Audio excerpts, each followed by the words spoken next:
David Carr, welcome to the public. Pleasure to be here with you. I want to get to some larger questions about journalism, but first I want to ask you about sort of your own interesting path into where you are today at the New York Times. It's certainly a rather unlikely story. You wrote a memoir, 2008, The Night of the Gun, where you talk about your addiction to crack cocaine and your years in Minneapolis, both starting out as a journalist, getting deeper into drugs, and then finally reemerging. Now, you came from what sounds like a relatively normal family background in the suburbs. Do you remember the first time that you did drugs, either alcohol or cocaine, and sort of really took to it and knew right away that might have been trouble?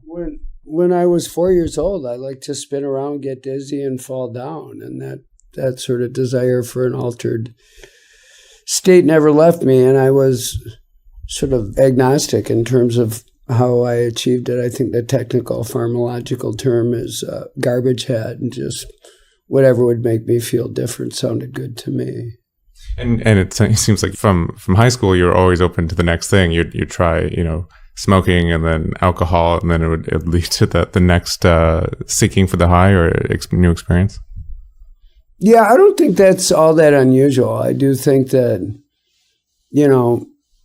every drug is a gateway to the next. We've seen, a prescription pill epidemic in the United States, followed by a heroin epidemic that's had devastating results, and people will morph and elide their needs based on supply and demand and what's available at the moment.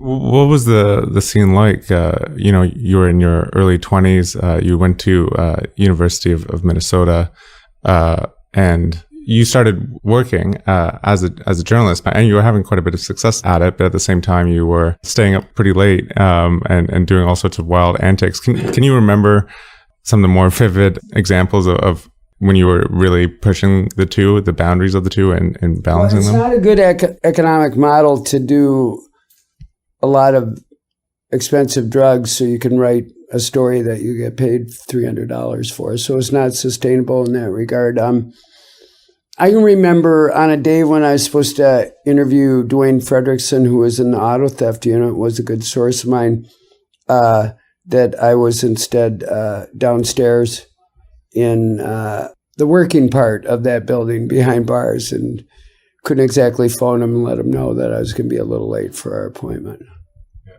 Just a sec, though. That's as much as I'm going to give you about that stuff. I don't want to really frolic around in that shit. I wrote a whole book about it, and I don't want to keep going on that. Okay. Okay. Can I ask you one? Yeah, you can. But it's just you got to realize this bores the shit out of me. I wrote a whole book about it. So we can talk about it a little bit more, but I've done a few other things. I've raised a family by myself. I've run newspapers. I've worked at a couple newspapers. And what is the most interesting thing to you is not the most interesting thing to me. So go ahead. I wanted to get to all that. Yeah. I just wanted to give some context first. Yeah, I got it. Okay. You can ask away. What else do you want to know? Okay. Well, sorry if I'm just trying to establish context before we go on to other things. Yeah, I get it. You're doing your job. I'm doing mine. Well, I appreciate how tough you are. That's certainly one thing that you see throughout your reporting life. I think you. What other part of my textured past would you like to talk about, Kevin? Well, I more wanted to ask you about some things that struck me in reading the memoir. Maybe the more abstract things. Sure. And if you don't want to talk about them, you can. It's okay. You can let me know. Okay. The central premise of the book is that memory is not to be trusted. We, as humans, we do all we can to keep dissonance at bay. We tell this makes me happy that it was one of your takeaways from the book, because it's something I spent a lot of time on. And I mean, I don't think you would have even wrote the book if it wasn't for that. I mean, throughout you're so self-conscious about the idea of the. I wrote the book because I had a couple of daughters going to college, and I thought it would be a commercial book, and it was one I could write, and I thought the sort of conceit that you're talking about is that memory is often in service of the person telling the story, would be enough to kind of pull it out of the mire of sort of junky literature and make it an okay thing to like work on, an honorable thing to work on. Why were you so self-conscious? Like throughout the book, it's so clear that you don't want to just add to the pile of sort of addiction books out there or sort of redemption stories. Had you read a lot of those books, or was it just through telling your story repeatedly that you didn't want to add to the wave of that, the tremendous collection of that? Well, I mean, the last interview I did for the book was with my daughter, Megan, who was 17 at the time. And I did what you and every other journalist does at the end of every other interview and said, well, is there anything we should talk about that we haven't talked about? And she said, yeah, let's talk about you doing this book. I was like, okay, let's talk about me doing this book. What do you think? And she said, I just never thought you'd do a book like this. And I said, oh, really? Why? And she said, I didn't think you'd find catharsis in it. And it was just like an arrow right into my forehead because I really didn't. I didn't have a epiphany, and it was redeemed by the reporting, and there may have been an act of amendation and going back and talking to people, but it's so narcissistic per se to write about oneself. And I certainly have a strong opinion of self and think I'm fabulously interesting, but at a certain point, it's just like, enough with you. Enough with your flapping around, enough with your toing and froing with all these mood-altering chemicals. And that's the feeling when I have when I look at my story or other people's story, is just at a certain point you want to step in and say, hey, I got an idea. Why don't you quit sticking things up your nose? How about that? How about if every time you drink beverage alcohol, you go to jail, maybe you don't drink it? How about giving that a whirl? You know what I mean? You just, at a certain point, you lose patience with the character you're either writing about or reading about. There was this one moment, I think you're interviewing your ex-wife, Kim, and she sort of pushes back at you saying, like, I don't want to talk about this. And you mentioned you sort of respect her for this. Well, yeah, I mean, think about it. You're going, I'm reporting in Minnesota, which is basically southern Canada. And so everyone wants to be sort of nice and friendly and seem like they're going along. But if you talk about what I'm doing, I'm saying, I was a fulminating addict. I threw shrapnel into the people around me, including you. And I noticed that big giant scab you have in your shoulder. Do you mind just tearing it off and talking to me about it? And she's like, no, I've gotten you out of my life. That's where I like you. And I'm not going to indulge your narcissism one more time for the sake of this book. But a lot of other people did talk to me. And you know what? Just as I was willing to do the book, it's consistent with sort of who she was and what she was about. And she had truly moved on. So yeah, I did have respect for her. And the thing is, as you probably noticed, just because somebody's asking a question doesn't mean you have to answer it. Just because somebody wants to roll around in the frolic of my worst bad old days and tell me about that caper or this or that doesn't mean I have to answer it any more than she does. You know what I mean? The polite thing to do is just be straight about it and come correct. So I mean, I'm happy that the book exists. And as somebody who works in the news business where things go by really, really quickly and zoom by, having something permanent, having a hardcover to stare about, people told me that will give you comfort, that will make you happy. And you know what? It does. I think it was a commercial success for me, if not my publisher. I don't think, my publisher did great on it, but it was on the list for 5-6 weeks. It was satisfying for you in terms of that it's sort of like a body of work, a long form thing you did, or do you mean something else? Well, it's something that stays put. It doesn't move. It's not like... Go down like the memory hole kind of with like a weekly column? You file to the web. I'm on the front page of the New York Times today, but we're already talking about what I'm going to do tomorrow. That stuff just goes by so quickly. And my book, even though I haven't read it, I haven't sat down with it and read it, at a certain point I'm going to. And I know from recollection that there's certain parts of it that I'm deeply proud of it. There's things I would change about the book. I would, in retrospect, write a shorter book. I got an edit from a friend late in the process where I could have pulled 80 pages out of it. I think it would have been stronger. But, in the main, yeah, I'm pretty proud of it. It's well voiced. I've received, I'm sure, over 10,000 pieces of correspondence about it over the years. I still get a letter every third, fourth day about it. But the questions are, why is my brother dead and you're alive? And of course, that's not one I can answer. It's just a math thing. It's a weird, am I stronger? No. Am I luckier? Well, manifestly, yes. But did I do something, or did the people around this person, around me do something? How do you make the magic come and save whoever's in the, when somebody in your life is addicted, it's like you're looking for a form of exorcism. It's just like this. I know underneath this there is a kind and true person, but I can't see them anymore. And so people want an answer about, how do I access that person? How do I pull them back from the brink? And do you have any answers?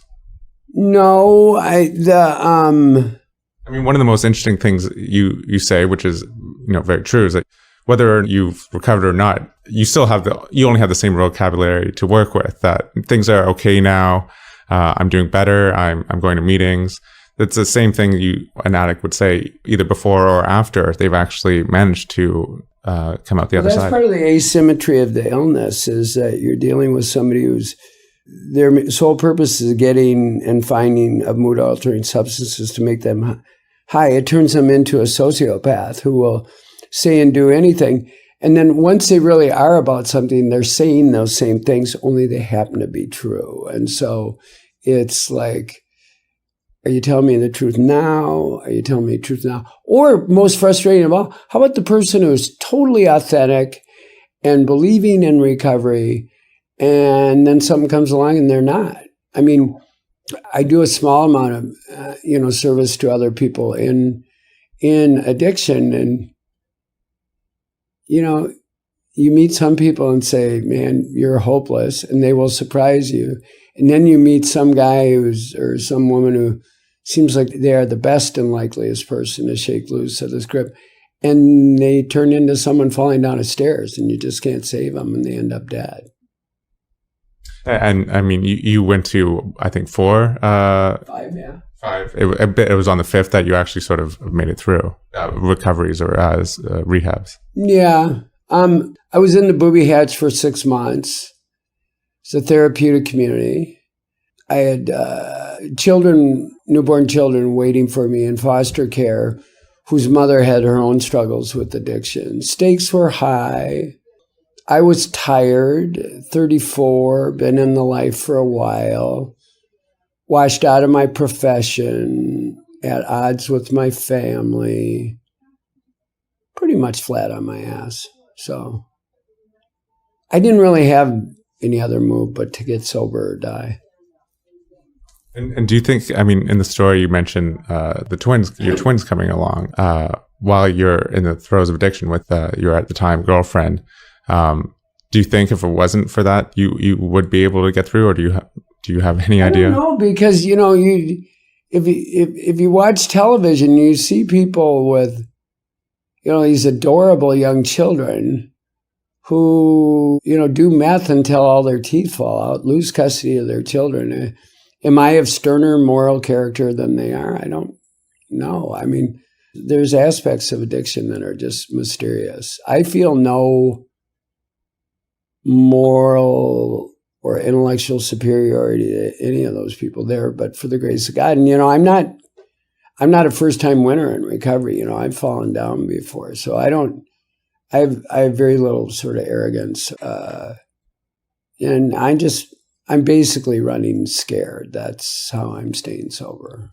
Well, you actually had a relapse for a few years. We started drinking again, and you said part of the reason you wanted to write the book is because to go through that again, or to think that would be okay, you've obviously done a lot of forgetting. Yeah, they say addiction is the built-in forgetter. I don't know. There's a lot of self-rationalizing in that book about why that book is written. It's just, as you noted, you're seeing somebody do something very self-consciously that they said they probably were never going to do. And they're doing it anyway. And they're doing it probably mostly for commercial reasons and some artistic, journalistic reasons. But yeah, I was a little embarrassed about it. I'm not anymore, though.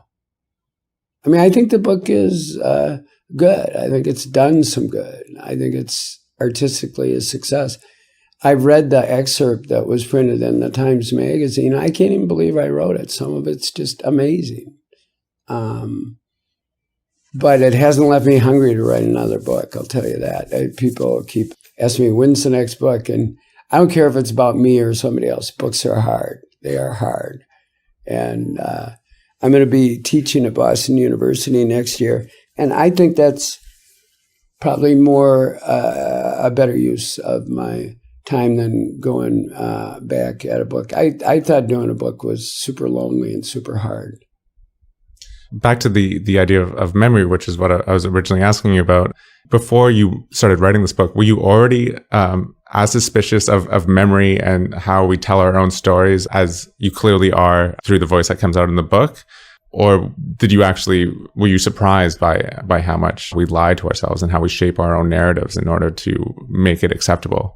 No, I mean, I was kind of a lifelong bullshitter, so I was not surprised that every story is gilded or bent in certain ways. I mean, I'll give you an example.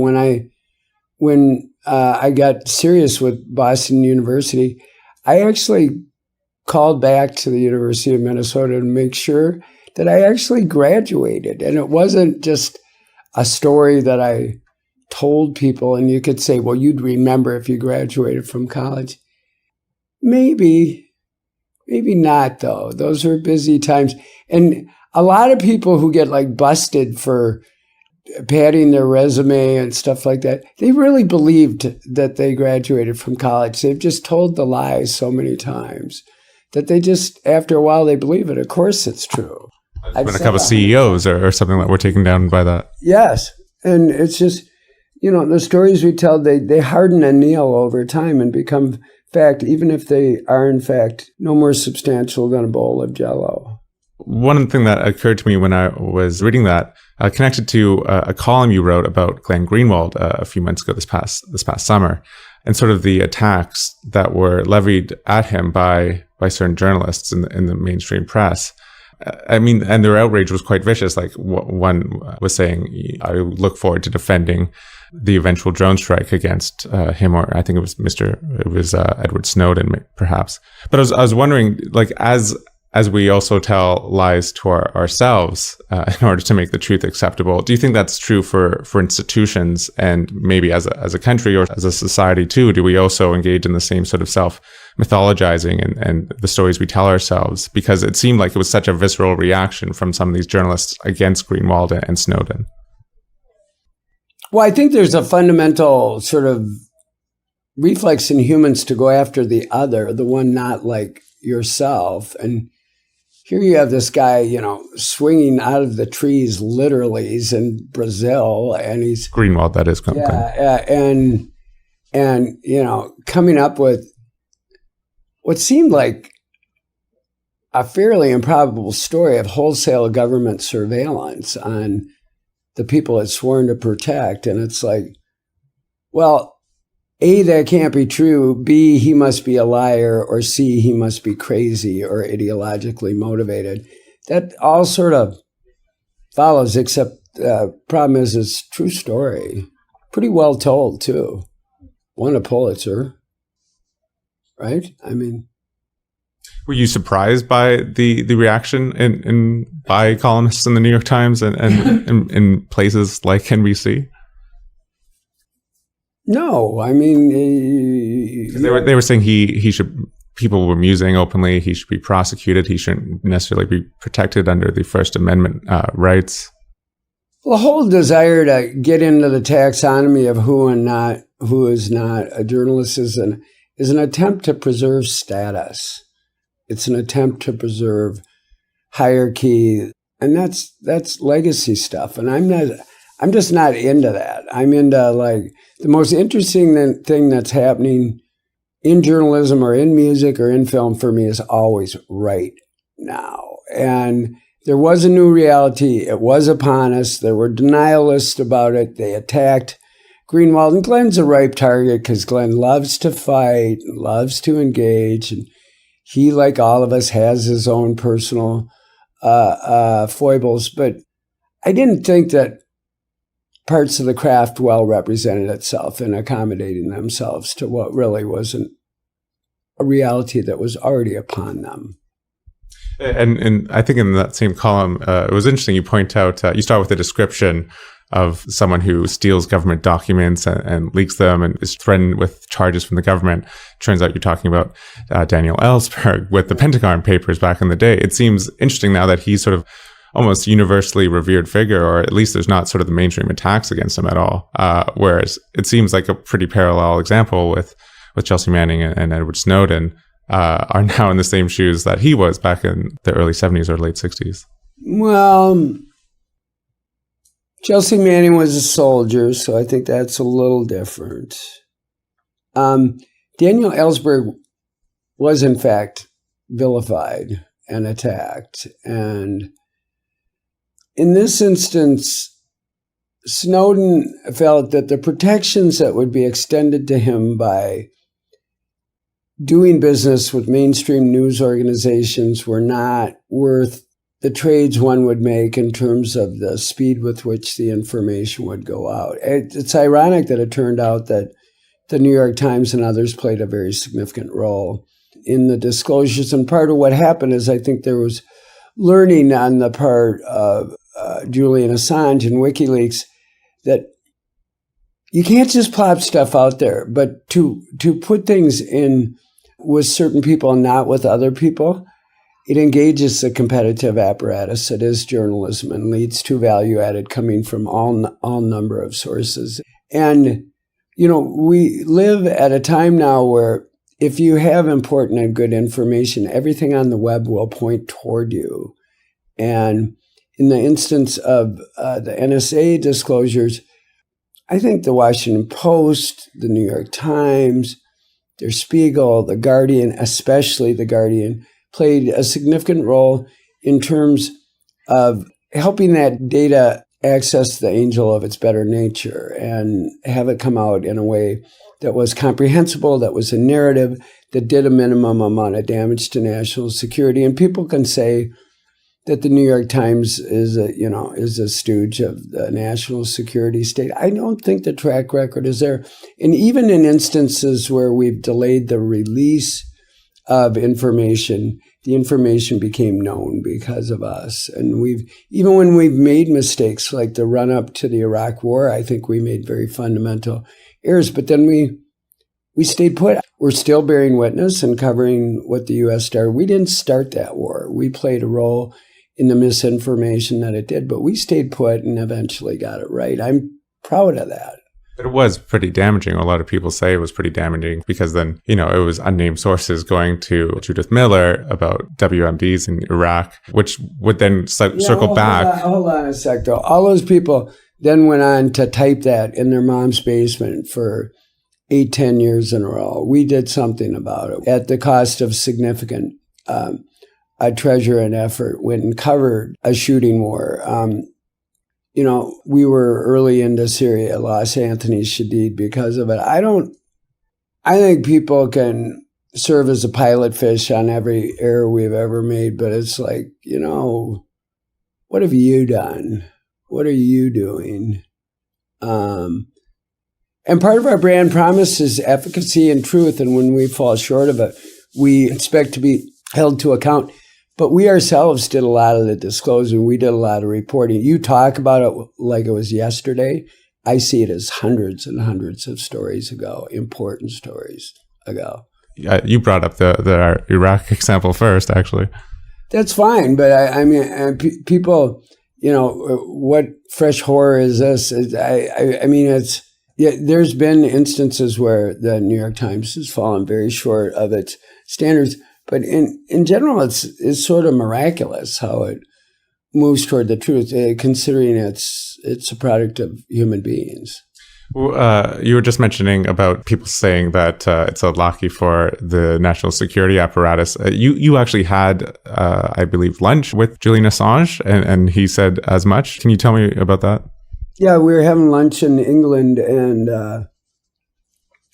he said the primary, I'm misquoting, so sorry for that, Julian, if you hear this. The primary qualification for being a New York Times journalist is willingness to lie and obfuscate. And we're at this table in the English countryside with like 10 people at it. It's like, oh, thank you, Julian. Would you pass the salad, please? I mean, part of him was being provocative and part of him sort of believes that. So, well, there was that one case, you sort of alluded to it, I guess, the 2005 original NSA story, and which was held back for a number of months. I forget what the actual length of time was. Some people would say it's a year. Some people would say it's months. And do you think there's any, Glenn Greenwald would say that a journalist's job is to be questioning of power, questioning of the state. Would you agree with that? Because we don't do it on a schedule that he would, just because we proceed in more judicious ways. And we're more willing to examine and annotate information. Doesn't mean that we don't share fundamental values. We're just not on his schedule always. But would you agree with that overall mindset I'm asking? Which is what? Which is that sort of the central philosophy or nature of journalism is questioning power and questioning authority and questioning state power. Yes, I do agree with that. I mean, this administration came in as the most promising to be the most transparent in the history, and it's addicted to secrets. It's criminalized journalism. It's operated in the most untransparent ways possible. It's aided and abetted the wholesale gathering of information on the part of the citizenry and left behind a turnkey state security apparatus. I think it's appalling. I've written as much, said as much. A lot of other people have too. Do you think it's had an effect, like the crackdown on whistleblowers and the Espionage Act? Like, have you seen a chilling? You would have to talk to national security reporters, but they would, if you did, they would tell you that their source base is dried up in horrible ways, and that you can't blame them. It's like, what is the upside? A lot of times when a journalist calls you, it's like, this story could be great for me, but it might be horrible for you. So what really is the upside? You know what I mean? There's no commercial benefit. I mean, they could bring a variety of motivations to the table, but one might be that they don't want to bystand the truth, you know? What do you mean by that?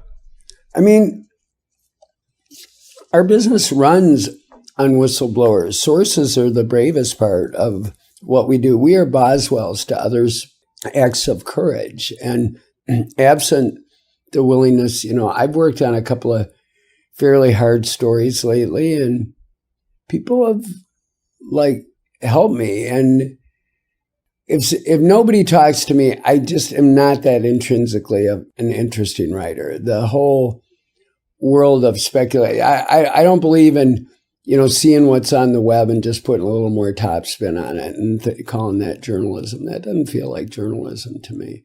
Even though I write a column, I try and report it. I try and find people who are smarter than me, who know more than me. You know what I mean?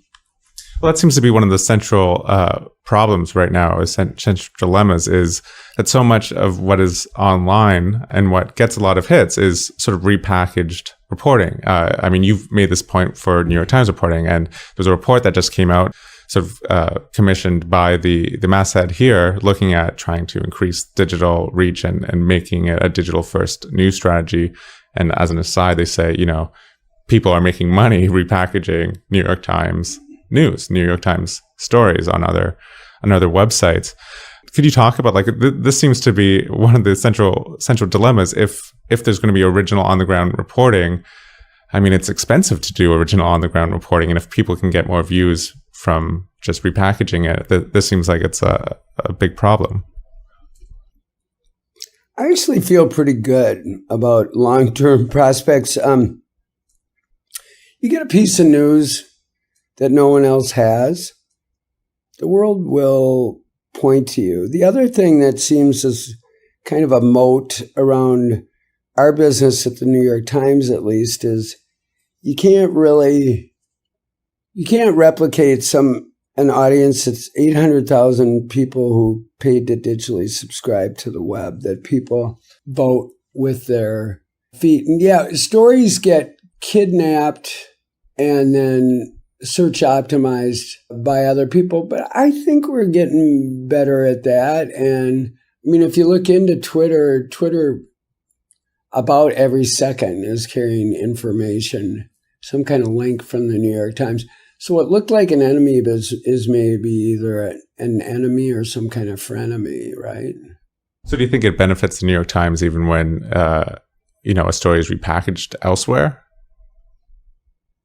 Well, there's been changes in levels of attribution. I mean, Huffington Post used to just pick our pocket and keep moving.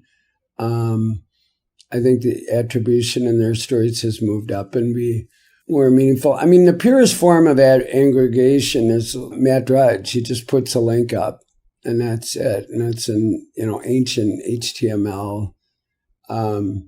But it's very effective. I have a story that's linked on Drudge right now, and it's just like, whoa, I bet he's melting our servers.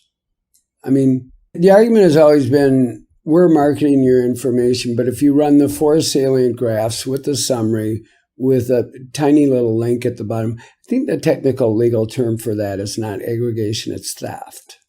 So, and we've been trying to encourage best practices. And in my own work, I really try and be good about the outbound links to information that I wouldn't have but for other people. And if I'm doing something that includes significant aggregation, I like to be transparent about it. But if it's just depending on the goodwill of the people writing it, like you are with sourcing it, then it's not necessarily always a sustainable model. Well, I don't know. Sometimes when somebody steals something of mine and they do so in a fairly bald way and high-profile way that I think is, I'm more than happy to call them up and go thug on them. And I expect the same in return. And I've had those transactions with people. It's like, you're picking my pocket. No, you picked my pocket first. I'm just returning in kind. And it's like over time, I think the etiquette has improved. Right? One of the things that always strikes me in reading your column, or I'm often left thinking about, is sort of the balance of journalism between being a business and being something a special kind of business. Like you just agreed, it's holding people in power to account. And that's a very important function in a society, a democratic society. And you did this recent column actually looking at what got the most views to certain sites like the New York Times website and to Time magazine, and I think to either Slate or Salon. But basically all of them were quizzes or really quite trivial stuff. Right.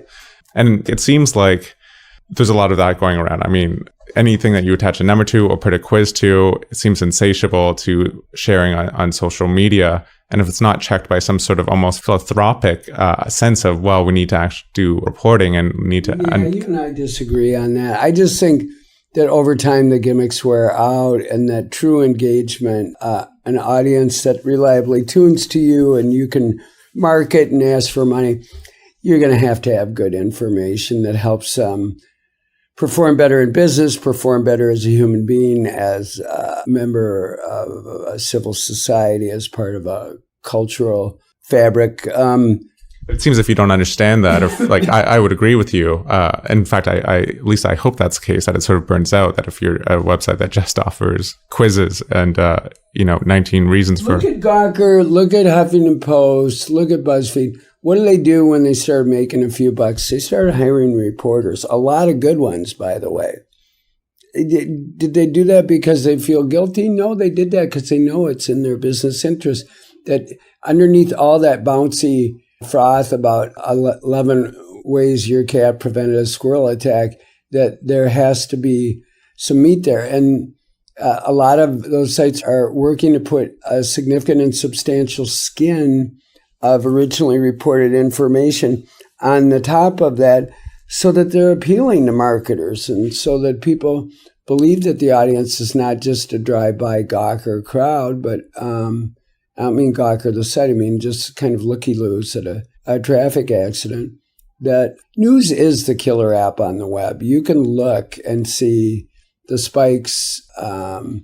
Yes, number one on our list was the quiz, but I think the second one was like a deeply serious reported investigation. So, and newspapers have always been a bundle of different kinds of information, a bundle of contradictions where you come for the box scores, but you stay for the story on the growing gap between the middle class and the upper class.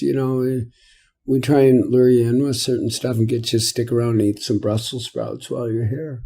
It seems like they might be actually converging in the middle, or maybe, there might be some institutions like the New York Times that would never go down that road of just only trying to make quizzes or something. But you wrote about the Oregonian, I believe, the newspaper in Portland. Right. And can you tell me a bit about what they're doing? I mean, this is sort of going down the all sort of metrics road.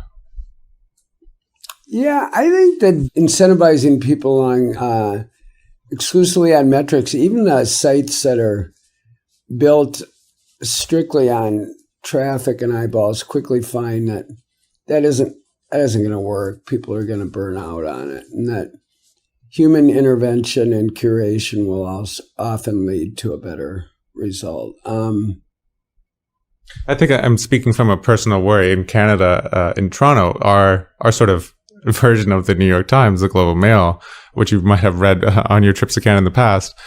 What's worrying to, I think, a lot of Canadians is it's clear now, if they're both charging now, they followed a paywall after the New York Times did a couple of years ago. And at the same time, they're laying off journalists. And it's clear from the sort of things on the website that they're going for clickbait. The stuff that leads is on the front page is often celebrity gossip in a way that it never would have a few years ago. I wonder why they have to do that, given that Rob Ford is a gift that keeps on giving. I mean, you can't come up with a better story than that. Well, the Toronto Star, of course, had the biggest scoops with that until recently. Well, they shared them with Gawker, let's face it. So it took the intervention of an American website that had no indigenous interest in the story to get the local media to examine the crack-smoking elephant in their midst.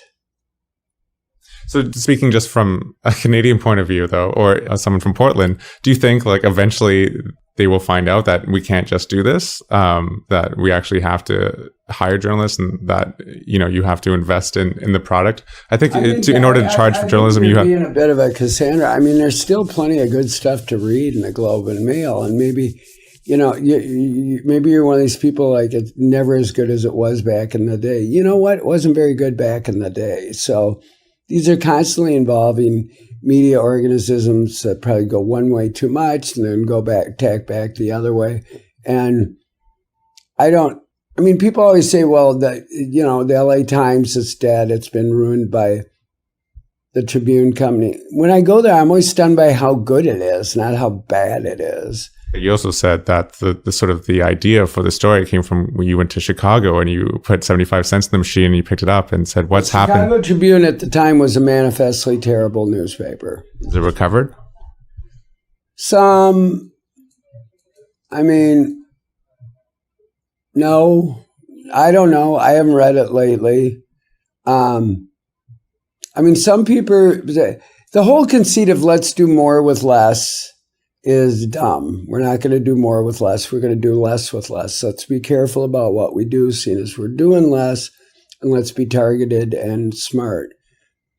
I think the LA Times is still a paper that uses its available resources to cover one of the most interesting beats in the world. Anybody who lives there hates the paper. You hear it over and over how disappointed they are.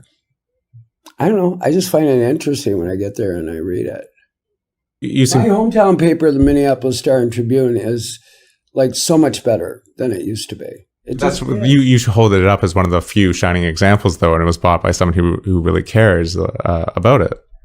And cares about the state. Eventually, but the journalistic turnaround occurred under private equity owners, and they used basic blocking and tackling of consumer marketing and found out that consumers like good journalism. And the whole problem in journalism is not the little community papers or the great big papers. It's the papers in the middle, and find a way to renew and replenish regional dailies, either as newspapers, or maybe that horsepower goes to other things. Maybe experiments like Texas Tribune or MinPost take over some of that reporting. It's going to be a smaller business. It's half again as big as it was when I started doing my media column in 2005. But I do feel like our toes are touching bottom. I really do. That doesn't mean fresh horrors won't come. You know, the fight in Philly, in Philadelphia, they're fighting over the newspaper. It's become a cat toy for rich people. The Star Ledger, which is, I live in New Jersey, is, you know, it's covering a game preserve of corruption and continues to cut reporters and may, in fact, cut circulation. But there are also countervailing forces and fresh green shoots of other original reporting. So do you think it's actually turning around? I mean, one of the things that you seem most concerned about, judging from your columns at least, is the covering of state capitals and what goes on there. And if it does, I don't know what the situation is in Canada at the provincial level, but in the United States, most of the money gets spent at the state level. And if state capitals empty out of reporters, there's no accountability. And yeah, it's a terrifying prospect. It's interesting you talk about how the Fort Lee story with Governor Chris Christie actually came about, and it was thanks to someone's, you know, sort of feet on the ground covering a beat for years that it was actually brought out into the mainstream. Yeah, Sean Boberg covers the Port Authority, which is right across from where we sit, and manifestly a terrible beat. Port Authority, interagency, interstate, mindless bureaucracy, and like one of the great stories of our time came popping out of there, and it's just because, you know, Sean asked some questions that were brought up by the traffic reporter at his paper. The Wall Street Journal came swinging in with amazing coverage. Good work begets good work.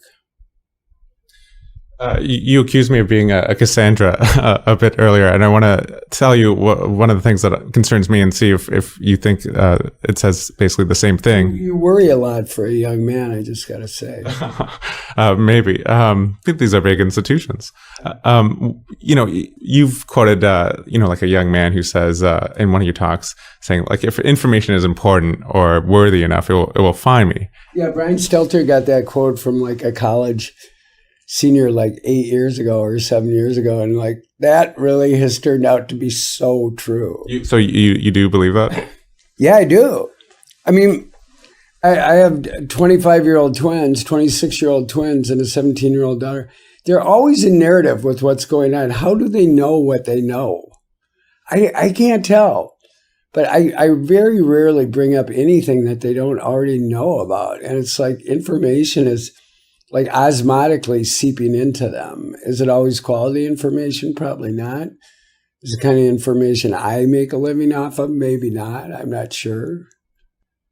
But like I do a fair amount of teaching when I talk to people. I'm not surprised by how dumb they are. I'm surprised how smart they are. I'm kind of a glass half full guy that way. I can tell. Yeah, that's me, Mr. Sunshine. But the concern I want to try out on you is that, you know, I think that is to a large extent true. You know, with the NSA revelations, that stuff will get to you no matter what you're watching or reading. If you follow the news at all, it will get to you. Or the Rob Ford story or anything like that. It's with the important stories, but that aren't necessarily explosive, that I'm wondering if you think still get across. Things like drone strikes or another event in Afghanistan, like a wedding party being hit by forces, like the slow drip of things happening. You wrote about... There are giant cracks in the news ecosystem that great big important stories are falling into. But it seems like this has been accelerated by the internet. One thing you've said, and for me... Accelerated in some ways and ameliorated in others. Okay, well, let me give my point first, is that you talk about how valuable you've seen the newspaper experience now. You know, it almost seems quaint, but each day you get 4 newspapers delivered to your house. And you find it helpful to flip through, because then you stop on the story about Syria or you stop on the story about Ukraine that you say you would never click on during the day. Not self-select into that category. I'm not a dedicated internationalist. I'm a provincial American. But yeah, when I go buy it in print, I don't know. A lot of times the pictures are engaging. There's certain parts of the world I care a lot about. I know a fair amount about Central America and South America, and I'm interested. Anybody who's not keeping an eye on China is crazy. Sort of the meta story in the EU is fascinating. These are all less captivating to click on during the day, even though they're important. And they're interesting once you get into them, but the things that neither of us would click on during the day. I was thinking about this the other day where I was in a big bad hurry, but still for an hour I had to be sitting there peddling through, news that had been smushed onto paper and thrown onto my lawn. And I'm just thinking 20 years from now, nobody's going to believe that I did that. So you do think that's on the way out then? Yeah. Right now we still do it because the white paper we put out, people give us green paper back. So, that's how we get paid. But I guess the people under 30 aren't paying for that as much. No, but a lot of people are paying us on the web. So, but do you think those stories will be lost? Things like the story in Ukraine and Syria and the international stories that are important, but not necessarily so outrageous or slow, I've seen explosive. A lot of sources of Ukrainian reporting, some of which have nothing to do with big national institutions. And there are many routes information can take to the ocean of public opinion today, and newspaper is only one. The ecosystem morphs and aligns, and will it exactly replace the other one? No, but everything's got its benefits. And I think important information generally surfaces whether you can make people dine on it or not. That's been an age-old problem in the news business. And you think that's not going away with the death of the physical paper? No. Mm-mm.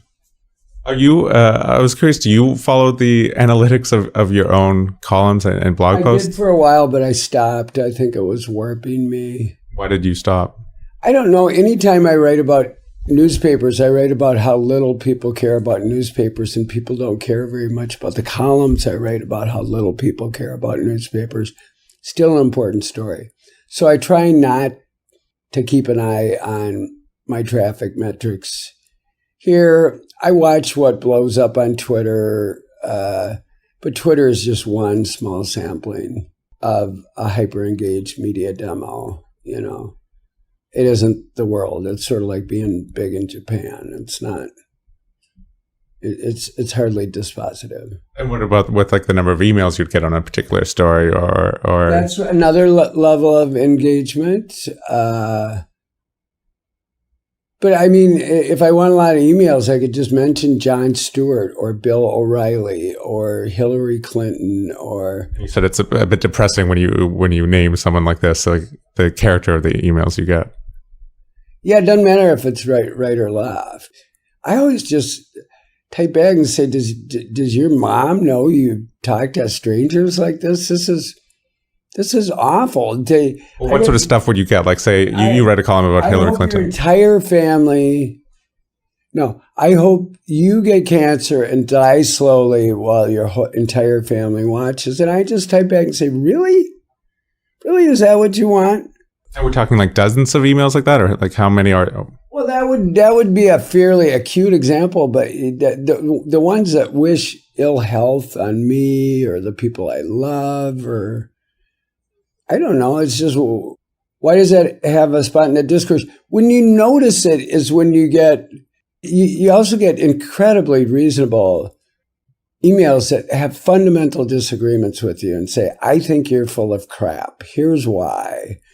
We disagree, and blah, blah, blah. And those are the ones that always bring me up short. Like when I used to edit a paper, it's always the reasonable caller that was the biggest threat to my sanity, because they might grind their way to a real truth and a real shortcoming. And people who reflexively,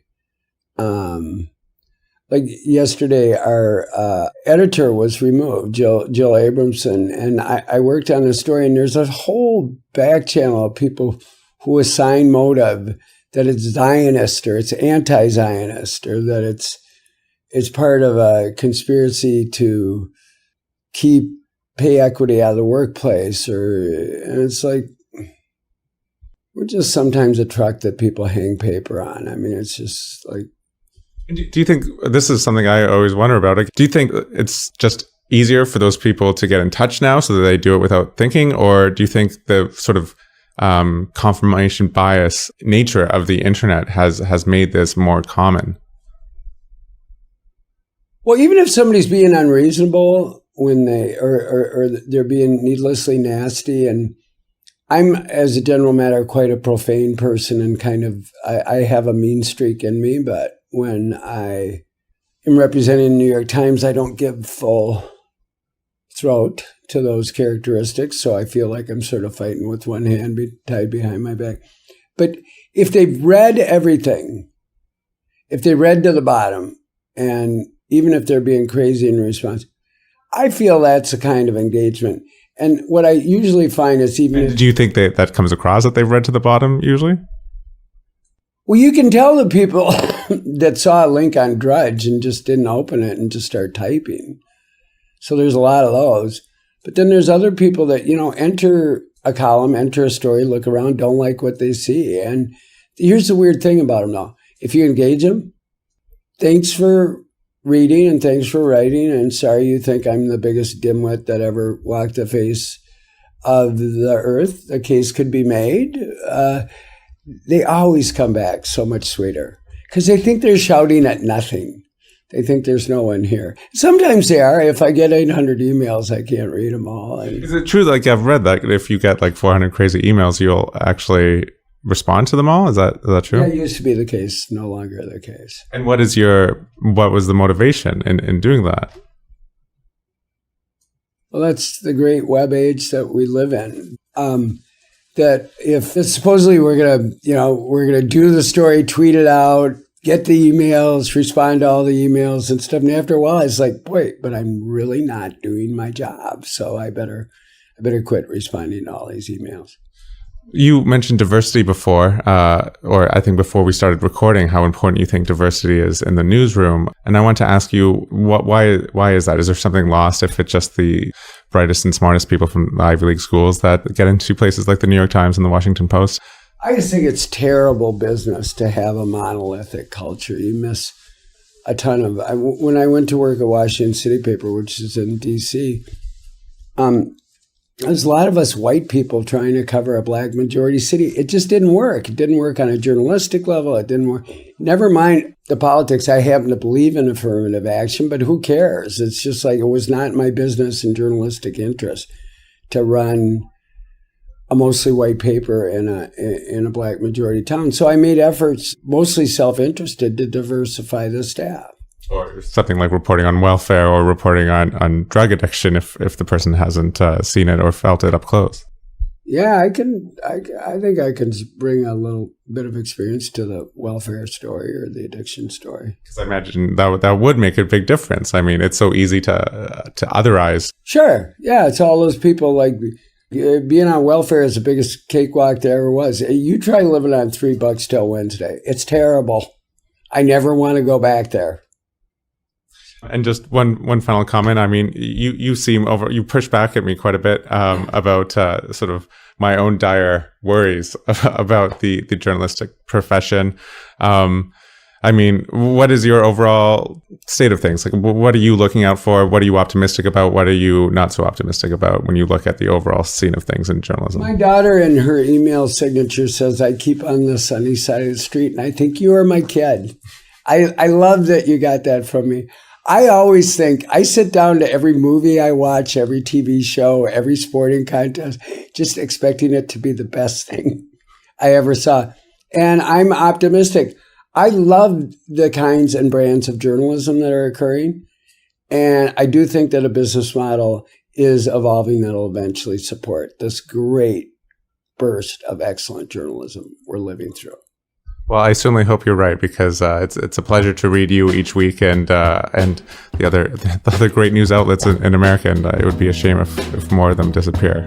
Great. Well, David Carr, thanks so much. Yeah.